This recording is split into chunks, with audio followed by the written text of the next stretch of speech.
ዓለምን እያነጋገረ ያለው ኢትዮጵያዊ አትሌትም ሁላችሁም ኮሜንት ላይ ስውሯ ማርያም እያላችሁም ኦርቶዶክሳዊ ባለማት ሆኖ ይሄን ቪዲዮ ሼር ሲያደርግ ማንንም ሰው እንዳያልፈው ታሪኩ እንደዚህ ነው።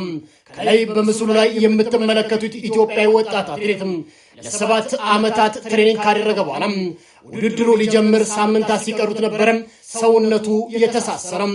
ይህ ወጣት በእመቤታችን በቅድስት ድንግል ማርያም ምልጃ ያምን ነበርና ወደ ስውሯ ማርያም ጉዞ ካደረገ በኋላ ጸበሏንም እምነቷንም ከወሰደ በኋላ እናቴ ሆይ ለድል ካበቃሽኝ ቅዱሱ ስዕልሽን በዓለም መድረክ አሳያለሁ ባለው መሰረት ወጣት ውድድሩን ይጀምራል። ውድድሩን ጀምሮ በአንደኝነት ከጨረሰ በኋላ ነበር የእናታችን የቅድስት ድንግል ማርያምን ቅዱሱን ስዕል ለዓለም መድረክ ያሳየው። ኦርቶዶክሳዊነት እንዴት ያስደስታል!